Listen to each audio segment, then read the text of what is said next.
اللهم صل وسلم وبارك عليه.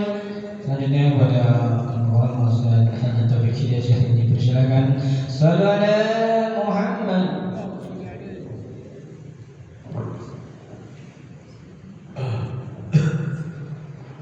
Assalamualaikum warahmatullahi wabarakatuh. Bismillahirrahmanirrahim. Alhamdulillahirabbil alamin. Allahumma shalli ala sayyidina Muhammadin wa ala alihi wa sahbihi wa sallim. Asyhadu an la ilaha illallah wa asyhadu anna Muhammadar Rasulullah sallallahu alaihi wasallam. Amma ba'du. Fa subhanaka la ilma lana illa ma 'allamtana innaka antal alimul hakim. Allahumma inni astaghfiruka bi 'ilmika wa astaghfiruka bi qudratika wa as'aluka min fadlikal 'azim fa innaka taqdiru wa la aqdiru wa ta'lamu wa la a'lam wa anta 'alamul ghuyub. Ila hadratin nabiyil mustafa sayyidina Muhammadin sallallahu alaihi wasallam. Thumma ila hadratis sayyidina Syekh Zainuddin Abdul Aziz bin Zainuddin Al-Malibari wa Syekh Abi Bakar Uthman bin Muhammad Syatah Ad-Dimyati Al-Bakri radhiyallahu anhum wa adama nafa'a bihim bi barakati ulumihim lana wal muslimin fid darain. Thumma ila hadrati jami'i syekhina wa asatidina wa abaina wa ummahatina jibina jaddatina wa jami'il muslimin wal muslimat alaihi wa rahmat nakhussu ila arwah wa kifi hadal masjid wa ahlihim wa arwahi ahli haula'il hadirin. Allahumma ighfir lahum warhamhum wa'afihim wa'anhum. Lahumul Fatihah. A'udzu billahi minasyaitonir rajim. Bismillahirrahmanirrahim. Alhamdulillahirabbil alamin. Arrahmanir rahim. Maliki yaumiddin. Iyyaka na'budu wa iyyaka nasta'in. Ihdinas siratal mustaqim. Siratal ladzina an'amta 'alaihim ghairil maghdubi 'alaihim waladdallin. Yang lagi sakit semoga segera Allah sembuhkan segala penyakit. Yang lagi ada hajat dunia akhirat, apa yang sedang dicita-cita, mudah-mudahan diberikan kemudahan, diijabah, dikabul oleh Allah Subhanahu wa taala. Lahumul Fatihah. A'udzu billahi minasyaitonir rajim. Bismillahirrahmanirrahim. Alhamdulillahirabbil alamin. Arrahmanir rahim. Maliki yaumiddin. Iyyaka na'budu wa iyyaka nasta'in. Ihdinas siratal mustaqim. Siratal ladzina an'amta 'alaihim ghairil maghdubi 'alaihim waladdallin. Amin.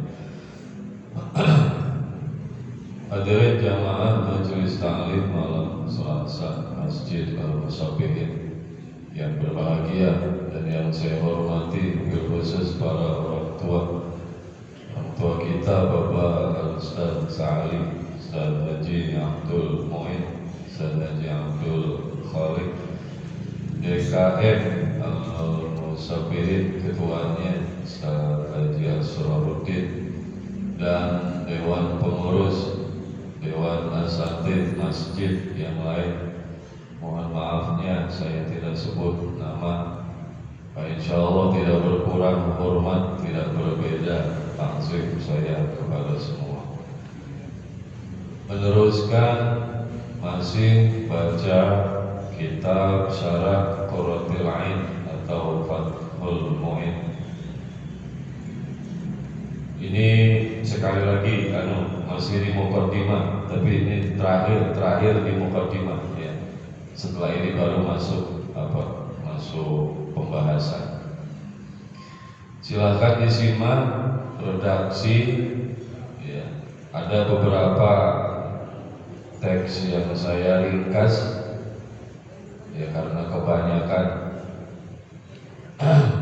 beberapa ada yang saya ringkas.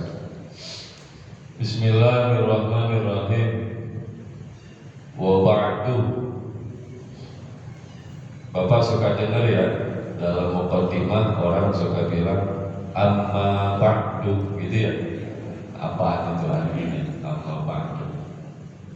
Itu artinya apa tuh? Amma ba'du, selanjutnya. atau wa ba'du dan setelah itu gitu.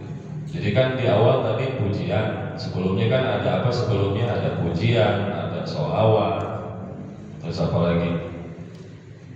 Ada bismillah, pujian, sholawat, salam. Nah, jadi maksudnya setelah itu semua, wa ba'du dan setelah itu semua gitu.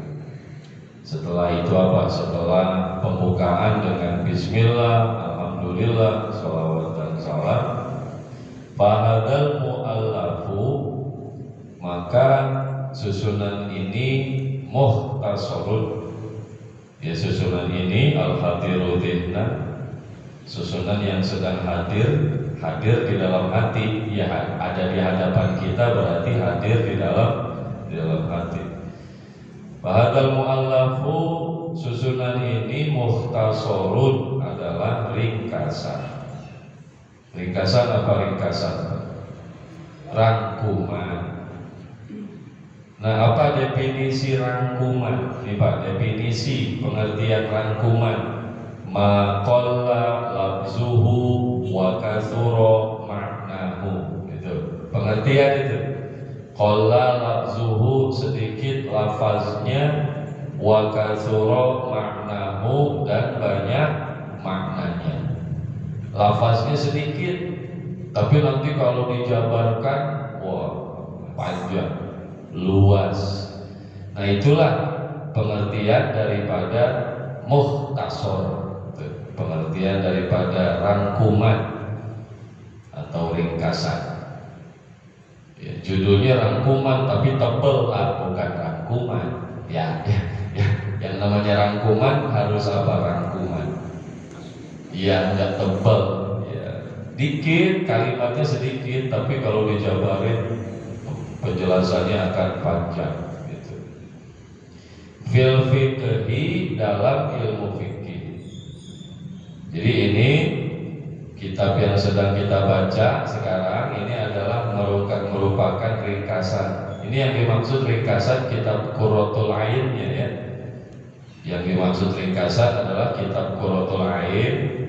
Nah, kemudian Qurratul Ain ditambahkan penjelasan, direvisi oleh penyusunnya sendiri, direvisi kembali, ditambahkan banyak penjelasan. Jadilah kitab baru namanya Fathul Mu'in. Dalam ilmu fikih. Jadi ini ringkasan yang isinya adalah membahas ilmu fikih. Apa itu fikih? Huwa lughatan al-fahmu. Ilmu fikih menurut bahasa adalah paham. Ya Pak, Bapak udah banyak di mana aja ya ngaji ilmu fikih ya. Nah ini biar tahu pengertian dulu. Apa definisi daripada ilmu fikih? Fikih menurut bahasa adalah paham. Wastilahan, dan menurut istilah fikih, menurut istilah syariat apa? Al ilmu, ilmu pengetahuan, bil ahkamis syar'iyyati, akan hukum-hukum syariat, al amaliyati, yang bersifat amaliyah. Fikih ya, definisi ilmu fikih menurut syariat adalah ilmu pengetahuan akan hukum-hukum syariat yang bersifat amaliyah. Amaliyah itu apa Pak? Pekerjaan, perbuatan. Jadi sederhananya begini, ilmu fikih adalah ilmu yang membahas hukum yang berhubungan dengan perbuatan, pekerjaan. Seperti apa nanti? Wudu, kayak pekerjaannya. Wudu itu kan pekerjaan. Wudu, sholat. Dalam sholat ada ruku, ada i'tidal, pekerjaan. Ya, kemudian ya apapun nanti di luar ibadah sholat, hal-hal yang sifatnya amaliyah, pekerjaan badan. Apa yang dilakukan oleh tubuh, oleh jasad ini. Kalau pelajaran wujud kidam bako, fikih bukan. Fikih bukan. Soalnya itu kaitannya sama apa? Kalau wujud kita bako, hubungannya sama apa? Pekerjaan luar apa pekerjaan dalam? Hah? Dalam, batin. Iya, batin. Nah itu kalau wujud kita bako tuh yang membahas Allah dan Rasulnya sifat-sifat itu bukan fikih, itu namanya ilmu tauhid. Membahas hukum, tapi hukum yang sifatnya pekerjaan batin lebih kepada pekerjaan batin, keyakinan, akidah. Nah, fikih ini hanya membahas hukum pekerjaan zahir, ya, pekerjaan luar tubuh. Al-muktasabu, al-muktasabu yang saya terjemahin apa itu? Yang dihasilkan, al-muktasabu yang dihasilkan min adillatiha dari dalil-dalilnya at-tafsiriyati yang terperinci. Itu pengertian ilmu fikih. Kalau bisa dibata-batain, dihafalin nama terjemah. Ilmu fikih adalah al-ilmu bil ahkam syar'iyyati al-amaliyati al-muktasabu min adillatiha tafsiliyah. Oh gitu, kan keren ngomong begitu di depan orang ya. Ilmu fikih adalah ilmu pengetahuan akan hukum-hukum syariat yang sifatnya amaliyah, yang dihasilkan dari dalil-dalilnya yang terperinci. Itu pengertiannya. Wastimdaduhu, adapun sumber pengambilan, dari mana ilmu fikih itu berasal? Sumber pengambilan ilmu fikih dari mana, Pak? Apa dari pikiran ulama? Nah, bukan ya. Memang nanti ada diantaranya ijma ya. Nah, sumber pengambilan ilmu fikih minal kitabi, dari alkitab. Apa alkitab? Al-Quran. Wasunnati, dan sunnah. Apa sunnah? Hadis. Wal ijma'i, dan ijma', konsensus ya. Ijma', kesepakatan para ulama. Itu juga jadi sumber itu ya. Wal qiyasi, dan qiyas. Apa qiyas? Gampangnya qiyas itu analogi, perbandingan. Nah ini 4 nih Pak, jadi biar tahu ya, kalau ngaji fikih itu biar tahu. Inilah 4 sumber pengambilan apa yang dibahas dalam ilmu fikih. Apa yang dibahas dalam ilmu fikih sumbernya dari 4 ini Pak. Quran, hadis, ijma' ulama, dan qiyas. Hanya 4 ini. Ada tuh video ya, menambahkan selain Quran hadis ada satu lagi katanya zauk, sumber hukum. Zauk apa zauk? Perasaan ya. Sesat itu Pak ya, jangan dipercaya bahwa di antara sumber hukum selain Quran hadis adalah perasaan. Bayangin perasaan jadi sumber hukum, repot. Menang ibu-ibu, iya kan? Iya, ibu-ibu kan main perasaan mulu, lain sama kita. Kalau kita orang laki main apa kita? Otak, akal. Iya. Enggak ya, salah besar, sesat, jangan diikuti. Enggak ada sumber hukum adalah, di antara sumber hukum adalah perasaan. Waduh, ngeri ya, bahaya. Wa faidatuhu, dan faidah ilmu fikih. Apa faidah? Faidah apa faidah? Manfaat. Suaminya Bu Ida. Faidah suaminya Bu Ida. Manfaat ilmu fikih apa? Bapak kalau belajar fikih akan mendapat manfaat. Apa manfaatnya? Imtizalu awamirillah, adalah melaksanakan perintah Allah, wajtinabu nawahihi, dan menjauhkan larangan-larangan Allah. Itu manfaatnya. Dengan belajar fikih, dengan ngaji ilmu fikih, kita jadi tahu apa yang diperintah, jadi tahu apa aja yang dilarang. Karena hukum-hukum semuanya dipikir gitu.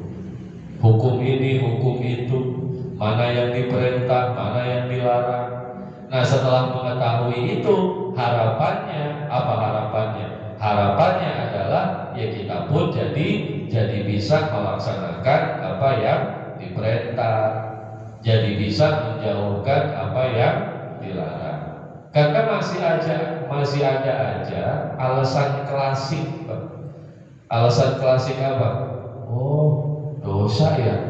Ah, gua nggak tahu. Ya itu ada, masih ada kayak begitu. Banyak, iya. Ah, gua nggak tahu. Kirain mah nggak dosa, gitu. Nah ini tuh kalimat saya nggak tahu. Nah ini ya, akibat dari tidak belajar. Nah dengan belajar, insya Allah belajar fikih nanti jadi tahu hukum, jadi tahu apa yang diperintah, tahu apa yang dilarang. Nah harapan selanjutnya kita pun jadi melaksanakan perintah dan menjauhi larangan. Ini diantara mabadi asroh, Bapak. Gak apa-apa sedikit saya sampaikan. Jadi setiap mau belajar ilmu apapun, setiap mau ngaji, mau belajar ilmu apa aja, alangkah baiknya bahas dulu mabadi asroh. Apa itu mabadi asroh? 10 dasar-dasar ilmu. Yang sedang dikaji ini ilmu fikih. Nah ada 10 dasarnya, 10 dasar daripada ilmu fikih. Nah yang disebutkan tadi cuma apa tuh? Definisi, terus apa lagi? Sumber pengambilan, terus apalagi manfaat. Nah di situ hanya di matan atau di syarah hanya disebutkan 3. Nah ilmu apa aja Pak? Nah setelah faedah nanti keutamaannya apa? Keutamaan ilmu fikih, nisbatnya, hubungannya dengan ilmu yang lain. Kemudian penyusun pertama. Siapa Pak penyusun pertama ilmu fikih? Tuh siapa tuh? Siapa ya? Penyusun pertama yang apa sih namanya? Pelopor, ya apa sih? Founder, apa sih istilahnya? Founder ya, apa sih namanya? Penemu, penggagas, iya. Nanti penggagas ilmu fikih yang membukukan, nah itu al-a'immah al-mujtahidun, ya. Adalah imam-imam yang 4 itu, yang ahli-ahli ijtihad semua. Terus apalagi diantaranya ya, keutamaan, nisbat dengan ilmu yang lain, pelopor pertama, hukum syar'i apa? Di antara mabadi asroh ilmu fikih apa hukum belajar fikih apa? Fardu ain, kewajiban setiap kepala, fardu ain. Di setiap orang, bukan fardu kifayah, bukan. Ilmu fikih ya berbeda nanti ilmu, ada lagi di fikih namanya ilmu paroid. Apa ilmu paroid? Kalau ini fardu kifayah. Kalau itu nggak setiap rumah harus tahu. Wah, di satu kampung udah ada satu yang paham, udah cukup. Terus, nah ini ya mabadi asroh 10 dasar. Nggak hanya fikih. Bapak ngaji tauhid ada mabadi asrohnya dulu, ada. Ngaji nahu sorof ada mabadi asroh. Apa mabadi asroh? 10 dasar ilmu. Nah itu alangkah baiknya diketahui dulu. Nah ini di sini di tulisan ini hanya disebutkan berapa? 3. Definisi, sumber pengambilan, dan apa? Manfaat. Ala madhabil imam, berdasarkan madhab seorang imam al-mujtahid yang menjadi mujtahid Abi Abdillah Muhammad bin Idris Asy-Syafi'i. Kitab ini berdasarkan mazhab Al-Imam Al-Mujtahid Abi Abdillah yang bernama Muhammad bin Idris Asy-Syafi'i. Siapa? Muhammad bin Idris Asy-Syafi'i. Siapa? Imam Syafi'i. Selama ini kita kenalnya Imam Syafi'i. Nama aslinya Muhammad. Beliau punya orang tua namanya Idris. Idris punya orang tua namanya Abbas bin Utsman bin Syafi'. Tuh dari situ tuh kakek keberapa tuh? Idris bin Abbas bin Utsman bin Syafi', kakek ketiga. Jadi penyebutan Imam Syafi'i ngambil nama kakek ketiga. Ya, Idris bapaknya bin Abbas bin Utsman bin Syafi' Asy-Syafi'i. Jadi bisa Pak, Bapak bikin nama poyokan gitu ya, poyokan ya. Ngambil nama engkong. Dulu engkong yang dihormatin siapa dulu? Ada nggak dulu engkong yang dihormatin? Ada kali ya?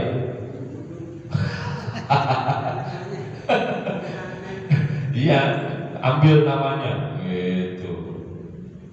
Terus kita nisbatkan ke situ. Jadi Asy-Syafi'i. Nah, ini Muhammad Asy-Syafi'i. Itu nama kakek. Syafi' bin Sa'id bin Ubaid bin Abdi bin Yazid bin Hashim bin Abdil Muthalib bin Abdi Manaf. Ketemu Pak. Silsilah Imam Syafi'i ketemu sama silsilah siapa? Nabi Muhammad SAW pada kakek Hashim, juga pada kakek Abdul Muthalib. Imam Syafi'i lahir tahun 150. Lahir tahun 150 apa? Hijriah. Lahir tahun 150. Di mana beliau lahir? Di Gaza. Di mana Gaza? Gaza. Di mana? Iya, kita bilangnya Gaza. Orang Arab dulu bilangnya Gaza. Iya. Ada yang bilang ada pendapat lain bilang Imam Syafi'i lahir bukan di Gaza, di satu daerah namanya Askelon kalau nggak salah. Jadi dia nyebutnya Askelon apa ya? Saya lupa kan. Sama dengan kelahiran Imam Ibnu Hajar Al-Asqalani, penyusun kitab Bulughul Maram. Lahir, ya, cuma yang kuat, yang masyhur adalah beliau lahir di Gaza. Lahir dibawa ke Mekah umur 2 tahun. Umur 2 tahun dibawa ke Mekah, tinggal di Mekah, hafal Quran umur 7 tahun. Hafal kitab Muwatta umur 10 tahun. Kitab Muwatta itu kitabnya Imam Malik, umur 10 tahun. Belajar fikih kepada Syekh Muslim bin Khalid, mufti Mekah saat itu.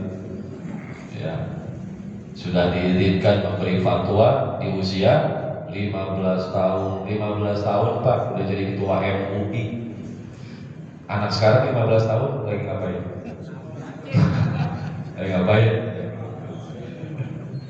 Udah jadi ketua MUI 15 tahun Imam Syafi'i. Ma'anahu nasya'iyatiman fi hajari ummi. Seiring dengan kehidupannya sebagai yatim di pangkuan ibunya, fikir latin minal aisyi wa daiki halin. Ya, seiring juga dengan sedikitnya biaya hidup. Ya, hafal Quran umur 7 tahun, hafal kitab Muwatta umur 10, sudah diizinkan memberi fatwa umur 15. Ada yang narik nelus dada kita. Iya, nelus dada. Kita yang udah umur berapa sekarang? Umur berapa? Udah apal apa Pak? Udah apal apa? Ana zopatu minal iman. Hadit atu-atunya itu doang. Andalan. Ya, nggak apa-apa nih sedikit aja sedikit. Saya baca terjemahannya aja. Ya, rihlah hijrah kepada Imam Malik di Madinah. Beberapa waktu mendiami kota Madinah, belajar kepada Imam Malik. Imam Malik itu gurunya. Kemudian tiba pergi ke Baghdad. Di Baghdad tahun 195. Ya, singgah di sana selama 2 tahun, berkumpul dengan ulama-ulama di sana. Jadi Imam Syafi'i waktu di Baghdad, ulama-ulama pada datang nyamperin beliau ya, jadi rujukan gitu. Pokoknya karang. Nah, kitab-kitab yang dikarang Imam Syafi'i di Baghdad itu kitab-kitab yang isinya pendapat qaul qadim. Ini biar tahu Pak, qaul qadim. Suka dengar ya istilah qaul qadim, pendapat lama. Nah, itu pendapat Imam Syafi'i ketika sedang ada di Baghdad. Pendapat lama tuh qaul qadim. Kemudian kembali ke Mekah, singgah di sana beberapa waktu, terus balik lagi ke Baghdad di usia di tahun 198. Jadi kan 195 di Baghdad pertama, balik ke Mekah, terus balik lagi tahun 198. Nah, dari Baghdad keluar hijrah lagi ke Mesir. Nah, di Mesir pendapat, nah karena dapat riwayat-riwayat baru, ngumpulin banyak lagi riwayat di sana. Pendapat yang tadinya di Baghdad, pendapat yang tadi di Baghdad qadim. Nah, ketika ada di Mesir, pendapat baru keluar, pendapat baru Imam Syafi'i, istilahnya qaul jadid gitu Pak, qaul jadid, pendapat baru. Ya, di antara contohnya Pak, puasa orang mati bisa dikodoin, itu pendapat Imam Syafi'i masih di Baghdad, nggak dibidiahin, tapi dikodoin. Puasa kodo orang udah meninggal, itu pendapat qadim Imam Syafi'i. Nah, begitu ke Mesir, bedanya Baghdad sama Mesir, tradisional atau modern? Ya kan? Ya kan Baghdad. Mesir, nah begitu ke Mesir kan apa sekarang Mesir? Eropa ya. Iya, udah rada apa Mesir? Rada kota gitu. Ya iyalah, rada kota. Orangnya beda-beda apa yang di Baghdad. Ya pastinya ya riwayat di sana berbeda dengan yang ditemukan di Baghdad. Nah, di Mesir yang kalau di Baghdad tadi bidiah kodok puasa orang meninggal bisa dikodoin. Nah, begitu pindah ke Mesir, nah, barulah berfatwa mengeluarkan pendapat fidyah. Pendapat lamanya mah bisa dikodoin. Pendapat lama. Tsumma taqala irahmatillah. Beliau wafat hari Jumat. Imam Syafi'i wafat hari Jumat terakhir daripada bulan Rajab tahun 204. Lahir tadi 150, meninggal 204. Berapa berarti? Lama banget gitu. Lahir 150, meninggal 204. Berarti berapa usia? Hah? 58. 48. Oh, 54. Ya Allah, tua apa muda? 54. Siapa yang usianya 54? Nah, seumuran ente berarti.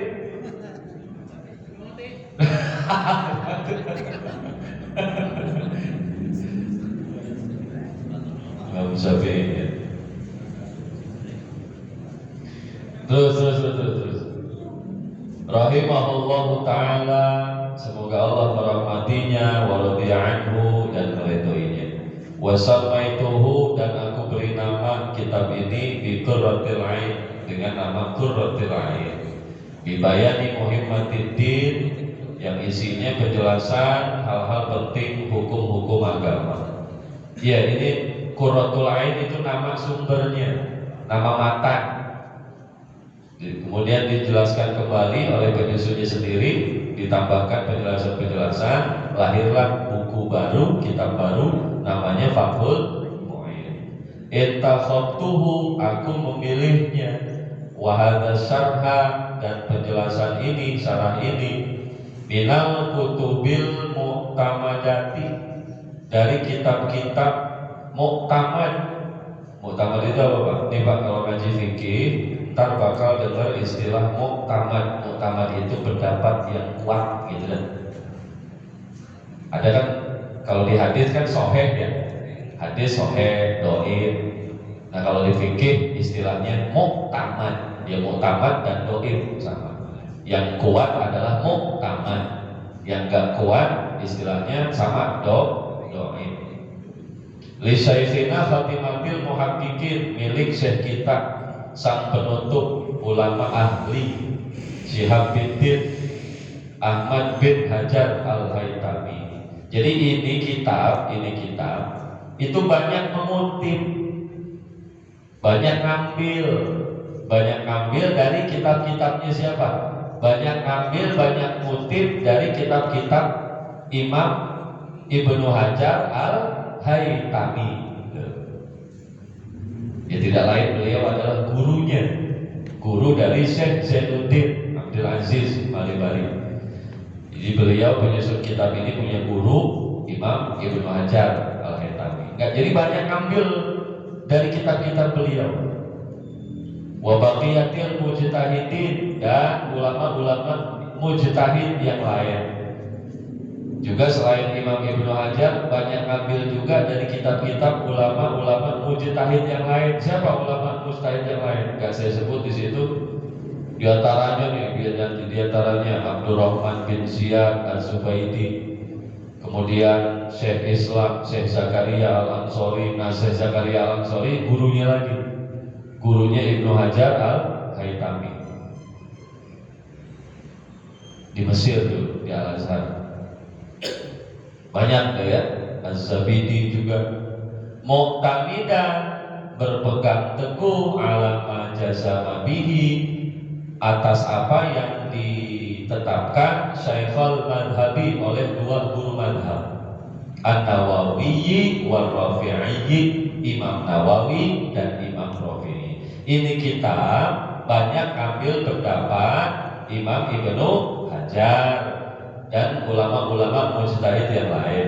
Nah, Imam Ibnu Hajar dan ulama-ulama mujtahid yang lain itu kesemuanya sama-sama berpegang teguh kepada apa yang disepakati oleh dua guru mazhab. Jadi fikih, kalau dengar istilah dua guru fikih, siapa dua guru fikih? Nawawi dan Rafi'i. Ini dua Pak, master yang berdua. Kalau dua guru tajwid siapa? Kalau dua guru hadis siapa? Gampang banget, dua guru hadis Bukhari Muslim, iya. Dua guru tajwid Hafiz, satu lagi siapa? Saya lupa. Dua guru tauhid, semuanya dua guru tauhid, Asy'ari dan Maturidi. Dua guru tasawuf, Ghazali dan Al-Junaidi Al-Baghdadi. Dua semua. Dua guru mancing. Gak ada ya. Jadi Pak, kan ulama fikih banyak. Ini dua master, ini dua. Nah kemudian kalau berdua berbeda, Imam Nawawi dan Imam Rafi'i beda ternyata. Nih antara Nawawi dengan Rafi'i siapa tuaan? Ayo siapa tuaan? Rafi'i. Ya, duluan Rabi. Jadi ulama seluruhnya, seluruh ulama di fikih itu berpegang kepada dua ini yang disepakati oleh berdua ini. Nah, ketika ini berdua beda pendapat, kan gak selamanya sama ya. Ini Nawawi, Rafi'i ada kalanya sama, ada kalanya beda. Nah, ketika berdua ini berbeda, fan Nawawiyu, maka yang dipilih Imam Nawawi. Bukan, ya. Ini Nawawi imam. Jadi ada Imam Nawawi, ada Syekh Nawawi. Nawawi yang menjadi sumber pendapat mazhab Syafi'i adalah Nawawi yang bernama Syaraf bin Yahya. Syaraf bin Yahya yang lahir di desa namanya Nawa. Au di mana saya lupa tuh, Nawa. Ada dinisbatkan dengan tempat kelahirannya, jadilah masyhurlah, terkenal dengan panggilan An-Nawawi. Penyusun kitab Riyadhus Shalihin, Al-Adhkar, At-Tibyah, yang paling gede itu 21 jilid, Al-Majmu', itu sumber itu. Banyak kitab-kitab karangan. Nah, Imam Nawawi wafat di usia 55 kalau nggak lupa, belum menikah. Jangan dicontoh ya. Beliau sibuk sama nulis, sibuk sama ngarang, sibuk sama ngajar. Jadi kagak mikirin perempuan. Bahkan konon ada yang bilang wafatnya ketiban kitab. Bayangin, saya kurang percaya ya, itu konon cerita ya. Ketiban. Bukan wafat mungkin, atau pernah ketiban kitab gitu. Nah, kalau yang satu lagi Syekh Nawawi, nanti jangan salah sebut. Nah, Syekh Nawawi ini yang Nusantara. Yang nisbatnya adalah Al-Bantani, Muhammad Nawawi namanya, nggak ada hubungan dengan kampung Nawa. Syekh Nawawi lahir di kampung namanya Tanara. Kapan-kapan main ke Banten cari kampung Tanara. Ada nggak? Ada kali ya? Iya, di situ tuh beliau lahir. Wafat sekarang di Kota Suci jadi. Pernah ngaji kitab Sulam Taufik, Marakil Ubudiyah, Nasailuddin Nasail Ibad, Uqudul Ujen. Nah, itu banyak karangan-karangannya banyak. Jangan salah sebut ya. Yang jauh, masanya jauh antara Imam Nawawi dengan Syekh Nawawi. Jangan salah sebut. Nah, ketika berdua berbeda, maka yang diambil adalah pendapat Imam Nawawi. Famuhaqqiqul mutaakhirin. Kemudian lalu para ulama ahli zaman-zaman akhir. Jadi begitu Pak, ada prosedur, bagaimana cara pengambilan pendapat. Ya. Jadi begitu aja lah. Ini ulama banyak nih. Ini bilang boleh, ini bilang nggak boleh, bilang boleh, bilang nggak boleh. Nah, kembali ketika sudah kembali ke Imam Nawawi, selesai sudah. Gitu Pak. Ya. Nah, urutan tuh muhaqqiqul mutaakhirin, para ulama ahli zaman-zaman terakhir, diantaranya Ibnu Hajar Al-Haytami, ini guru penyusun kitab. Terus juga Imam Romli, Syihabuddin Ar-Romli, Jamal Ar-Romli. Jadi begini dah. Jadi sumber berdua yang menjadi sumber pertama Rafi'i dan Nawawi. Nah, ini berbeda nih berdua. Kalau ini berdua berbeda, maka silakan ambil pendapat Imam Nawawi. Nah, Imam Nawawi belum ada kejelasan misalnya. Nah, cari ulama namanya Imam Ibnu Hajar Al-Haytami atau Imam Romli. Ini selanjutnya Pak. Jadi ada urutan. urutan-urutan pendapat-pendapat kuat gitu.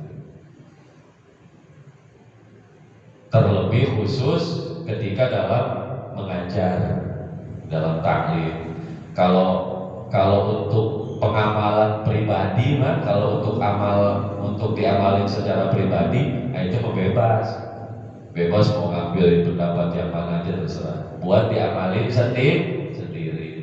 Tapi kalau lagi ngajar, lagi baca kitab fikih apa, maka wajib ya dahulukan itu dulu, urutan tadi.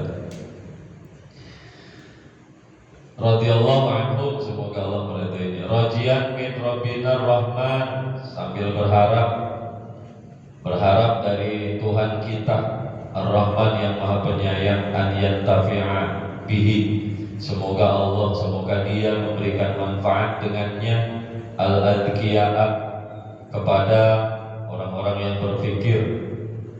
Al-uqala, itu salah, kurang huruf gitu ya. Uqala di situ kurang apa tuh? Al-uqala kurang apa tuh? Kurang kop ya. Buat orang-orang berpikir. Jadi di akhir mukaddimah penyusun panjatkan doa, berharap kepada Allah, mudah-mudahan Allah memberikan manfaat akan kitab ini, dengan kitab ini kepada orang-orang yang mau berpikir. Yang mau berpikir maksudnya siapa? Mau ngaji. Ya mau mikir namanya. Kalau mau ngaji kan berarti mau mikir.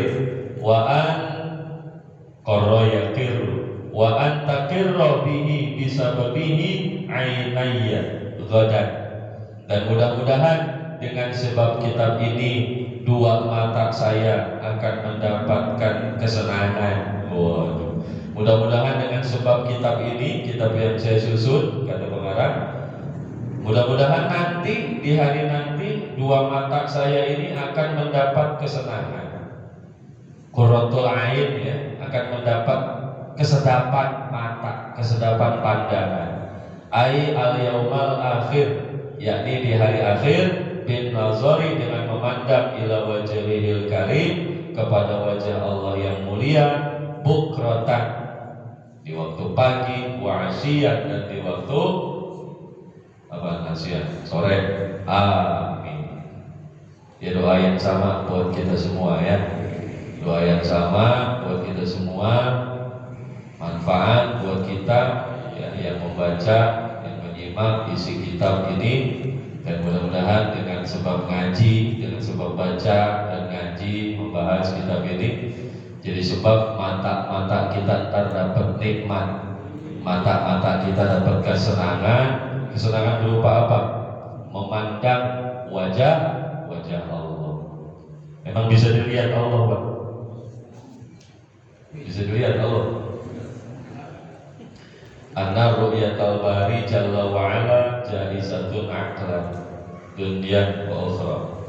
Melihat Allah itu hukumnya jaiz akli. Apa jaiz akli? Boleh menurut akal. Iya. Pikirin apa? Pikirin. Melihat Allah hukumnya boleh, menurut akal boleh saja. Li'annahu subhanahu wa ta'ala mawjudun wa kullu mawjudin yasihu an yura. Iya, kenapa menurut akal boleh aja Allah bisa dilihat? Kenapa? Ya kan Allah itu mawjud. Allah itu ada. Ya kalau Allah ada, sesuatu yang ada, kemungkinan bisa dilihat kan? Iya kan ada. Allah itu ada. Ya kalau disebut ada berarti berkemungkinan bisa dilihat. Cuman masalahnya ya masalahnya enggak sembarang orang. Dan di dunia enggak. Kalau di dunia hanya buat nabi. Nah, boleh menurut akal boleh melihat Allah, itu nanti ya buat kita nih orang biasa nanti di akhirat. Wujuhu yawma idzin nadhirah ila rabbiha nadhirah. Wajah-wajah di hari itu berbunga-bunga. Apa berbunga-bunga? Ila rabbiha nadhirah, pada memandang wajah, pada memandang Tuhan-Tuhan mereka, pada memandang roh mereka. Wajahnya berbunga-bunga nanti hari itu karena memandang Allah. Mudah-mudahan kita termasuk. Ada yang mau tanya? Selesai udah? Selesai apanya nih? Selesai muqaddimah, pendahuluan sampai 4 kali pertemuan, gak apa-apa ya? Gak apa-apa, biar sabar. Nah setelah ini baru udah tuh masuk tuh babus sholat. Apa? Bab sholat. Ya judulnya bab sholat. Cuma dari awal pembahasannya. Ketemu lagi kan air, biarin ya. Becek-becekan lagi. Udah cukup nih. Cukup ya. Wallahu a'lam bishawab. Mudah-mudahan bermanfaat. Assalamualaikum warahmatullahi wabarakatuh. Al-Fatihah. A'udzubillahi minasyaitonir rajim. Bismillahirrahmanirrahim. Alhamdulillahirabbil alamin. Ar-Rahmanir-Rahim. Maliki yaumiddin. Iyyaka na'budu wa iyyaka nasta'in. Ihdinas siratal mustaqim. Siratal ladzina an'amta 'alaihim ghairil maghdubi 'alaihim waladdallin. Allahumma akrim hadhil ummatal Muhammadiyah bi jamil awaidika fitaluin ikraman liman ja'alta min ummatin sallallahu alaihi wasallam. Wa akhiru da'wahum alhamdulillahirabbil alamin. Subhanakallahumma wa bihamdika asyhadu an la ilaha illa anta